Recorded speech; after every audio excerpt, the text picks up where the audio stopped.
Hello दोस्तों, नमस्कार। आज मैं आपको एक कहानी सुनाऊंगी। किसी नगर में एक सेठ अपनी पत्नी के साथ रहते थे। सेठ जी बहुत ही धार्मिक थे और भगवान शिव के परम भक्त थे। वह रोज भगवान शिव का पूजन करते थे। कुछ दिनों बाद सेठानी ने एक पुत्री को जन्म दिया, लेकिन पुत्री के जन्म के बाद सेठानी की मृत्यु हो गई, इसलिए उसका नाम दुखनी रखा गया। सेठानी की मृत्यु के बाद सेठ बहुत दुखी रहते थे, क्योंकि उनकी बेटी बहुत छोटी थी। सभी रिश्तेदार सेठ जी से दूसरी शादी करने के लिए कहते, लेकिन सेठ जी मना कर देते थे। पर सभी के ज्यादा जोर डालने पर सेठ जी ने शादी के लिए हाँ कर दी। कुछ ही दिनों में सेठ की दूसरी शादी हो गई, लेकिन सेठानी उस लड़की से बिल्कुल भी प्यार नहीं करती। धीरे धीरे समय बीतता है और इस सेठानी ने भी एक बेटी को जन्म दिया। सभी बहुत खुश थे, लेकिन इसका नाम सुखनी रखा गया। धीरे धीरे दोनों बेटियां बड़ी होने लगी। दुखनी हमेशा भगवान की पूजा पाठ और व्रत किया करती थी। सेठानी दुखनी को बहुत दुख देती, उसे ढंग से खाना भी नहीं देती। सेठानी उसे रूखी सूखी रोटी देती, लेकिन दुखनी चुपचाप सारे दुख सहती रहती और भगवान की पूजा करती रहती। जब सेठ की दोनों बेटियां विवाह योग्य हो गई तो सेठ ने उनके लिए वर ढूंढना शुरू कर दिया। तब एक दिन सेठानी ने सेठ जी से कहा कि तुम दुखनी के लिए सबसे निर्धन वर देखना, अगर तुमने ऐसा नहीं किया तो मैं अपनी जान दे दूंगी। सेठ ने दुखनी का विवाह एक बहुत गरीब परिवार में कर दिया और दूसरी पुत्री सुखनी का विवाह संपन्न परिवार। दुखनी और सुखनी दोनों बहनें अपने ससुराल में चली गई। दुखनी का पति बहुत गरीब था और वह कुछ काम भी नहीं करता था। दुखनी ही दूसरों के घरों में काम किया करती थी और अपना गुजर बसर कर रही थी, लेकिन उसने शिव की पूजा और व्रत करना नहीं छोड़ा। धीरे धीरे समय बीतता जाता है। दुखनी और सुखनी दोनों के बच्चे भी हो जाते हैं। एक बार की बात है, सुखनी अपनी बहन दुखनी के घर आती है और उससे कहती है कि तुम दूसरों के घरों में झाड़ू पोछा करती हो, इससे अच्छा तो तुम मेरे घर आकर झाड़ू पोछा कर दिया करो। मैं तुम्हें पैसे दे दिया करूंगी और बचा कुचा खाना भी दे दिया करूंगी। दुखनी हाँ कर देती है। वह अपनी बहन के घर काम करने जाने लगती है। उसकी बहन उसे बासी खाना दे दिया करती। दुखनी वही अपने बच्चों को लाकर खिला देती। एक बार की बात है, दीपावली का त्योहार था तो सबके घर पकवान बन रहे थे। तो दुखनी के बच्चों ने अपनी माँ से कहा, माँ हमें भी अच्छा खाना खाना है। तो दुखनी बोली, बेटा मैं क्या करूँ, कहाँ से लाऊं अच्छा खाना, तुम्हारे पिता तो कुछ करते नहीं है। तब बच्चों ने कहा, मौसी के यहाँ से ले आना।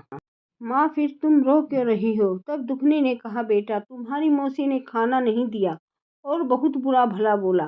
तब दुखनी ने सोचा, आज त्योहार है, मैं अपने बच्चों को अच्छा खाना जरूर खिलाऊंगी।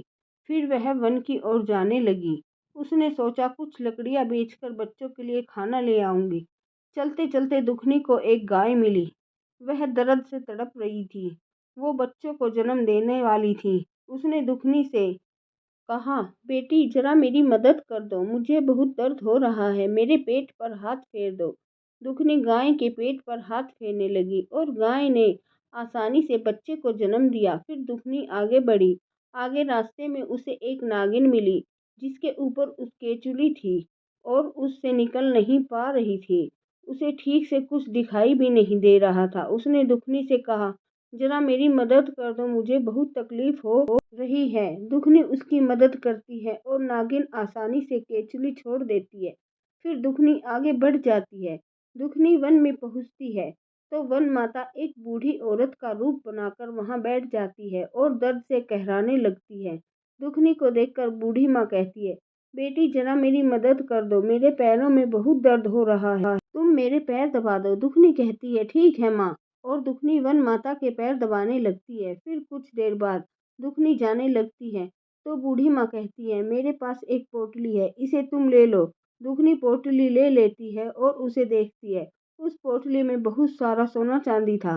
तब दुखनी कहती है, माँ यह तो सोना चांदी है। तब बूढ़ी माँ कहती है, तुमने मेरी मदद की है इसलिए यह तुम ले जाओ, और यह एक थैला भी है, इसे भी ले जाओ। दुखनी जब थैला देखती है तो उसमें नाच भरा हुआ था। दुखनी बहुत खुश हो जाती है और बूढ़ी माँ का धन्यवाद देकर घर की ओर जाती है तो उसे रास्ते में वही नागिन मिलती है। नागिन कहती है, तुमने मेरी मदद की थी इसलिए मैं तुम्हें एक मणि देती हूँ, और कहती है, इसे तुम अपने घर में रख देना, तुम्हारे घर में कभी भी धन धान्य की कमी नहीं होगी। दुखनी नागिन का धन्यवाद देकर आगे जाती है तो उसे वही गाय मिलती है और कहती है, तुमने मेरी मदद की इसलिए तुम मुझे अपने घर ले चलो। तो दुखनी गाय को और उसके बछड़े को अपने घर ले आती है और अपने बच्चों के लिए खीर और अच्छा भोजन बनाती है। अब दुखनी के घर में किसी चीज की कोई कमी नहीं थी। एक दिन सुखनी ने सोचा, दुखनी काम पर क्यों नहीं आ रही, चल कर देखना चाहिए। उसके घर जाकर जब वह सब देखकर आश्चर्यचकित रह गई और दुखनी से पूछती है, तुम्हारे पास यह सब कहाँ से आया? तब दुखनी ने उसे सारी बात बता देती है। तब सुखनी भी गरीब औरत का रूप रखकर वन की तरफ जाती है और उसे एक शेरनी मिलती है। वह उस पर दहाड़ती है। सुखनी डर जाती है और आगे बढ़ जाती है। आगे वही नागिन सुखनी को मिलती है। नागिन उसे देखकर गुस्से से फुहार मारती है। सुखनी फिर डर जाती है और भागती है। आगे उसे वही बुढ़िया मिलती है। वह कहती है, मेरी इजाज़त के बिना तुम यहाँ कैसे आई? और वह सुखनी को डंडे से मारने लगती है। सुखनी भागते भागते अपने घर जाती है। घर जाकर सुखनी देखती है कि उसके घर में अब सब कुछ खत्म हो गया, धन दौलत सब कुछ। अब वह गरीब हो गई। फिर वह अपनी बहन दुखनी के घर जाती है और उसे भला बुरा कहते हैं कि तुम्हारी वजह से मेरा सब कुछ नष्ट हो गया, तुमने यह क्यों किया? तब भगवान शिव प्रकट होते हैं और कहते हैं, इसमें दुखनी का कोई दोष नहीं है। तुम बहुत घमंडी थी और धनवान होते हुए भी एक गरीब का रूप धर कर वन में गई, इसलिए वहीं वन सती माता ने तुम्हारा सारा धन नष्ट कर दिया। तुमने धन का लालच किया जिसकी वजह से यह सब हुआ। यह सब कहकर भगवान शिव वहां से चले गए और सुखनी को भी अपने किए हुए पर बहुत पछतावा हुआ। धन्यवाद दोस्तों। अगर आपको यह कहानी अच्छी लगे तो मेरे चैनल को लाइक और सब्सक्राइब जरूर कर देना।